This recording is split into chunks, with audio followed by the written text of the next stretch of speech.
Sir Isaac Newton invented calculus, but hundreds of years before the internet gave us meme stocks, history's most celebrated scientific mind lost an unimaginable fortune trying to day trade a company that didn't actually do any business.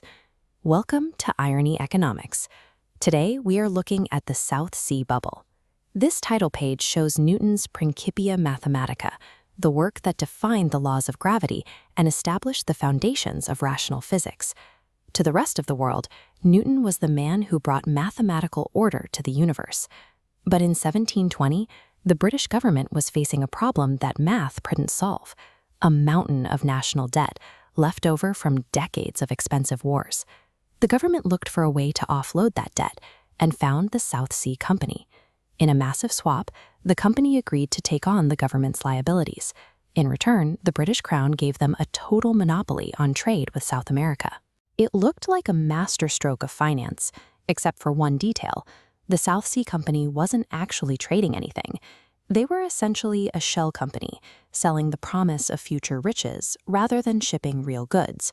By outsourcing the management of its national debt to a corporation with no revenue, the government turned its financial recovery into a speculative gamble. Newton's first move into the market was cautious. He bought into the South Sea Company early, treating it like any other calculated investment. This chart shows the stock's early performance. As hype built, the price climbed steadily through the spring. Newton watched his shares double. He sold his stake for a 100% profit and stepped away as the line continued to tick upward. By taking his winnings and exiting early, Newton did what most investors find impossible. He let a winning trade go before it reached its peak. But the directors of the company were determined to keep the price moving. They bribed members of parliament and circulated wild stories about mountains of gold in the South Seas to keep the public buying. This print from the era captures the resulting mania. As we can see in the central crowd, the speculation became a social contagion. Newton's friends were becoming rich. His own servants were suddenly wealthy enough to buy their own carriages. Watching his social circle accumulate massive wealth created a psychological pressure that began to weigh on Newton more than any mathematical variable. This chart shows the summer of 1720. The stock price went vertical, becoming a bubble no longer anchored to reality. Newton's resolve broke. He went back in with essentially his entire life savings, buying shares at the absolute height of the frenzy. When an entire society decides that a stock can only go up, individual logic is rarely a match for the collective delusion of the crowd. The hallucination finally ended in late 1720. Investors suddenly looked at the books and realized there were no profits to support a price that had increased tenfold in a single year. As this chart shows, the value didn't just decline, it evaporated. Panic spread through the exchange as the stock performed a total collapse back to its original price.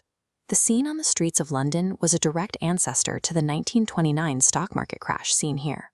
Both events were defined by the same sudden transition from irrational optimism to total paralyzing fear. A market built on narratives and leverage can only survive as long as the crowd agrees to keep the dream alive. Once that agreement breaks, the math of the collapse is brutal.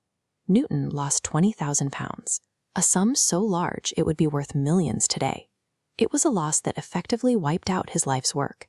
He was so traumatized that for the rest of his life, he forbade anyone from ever mentioning the South Sea in his presence. Newton's final reflection on the disaster remains the definitive word on the limits of intelligence in a mania. I can calculate the motion of heavenly bodies, but not the madness of people. Thank you for watching Irony Economics. Let me know in the comments which historical disaster you want us to decode next.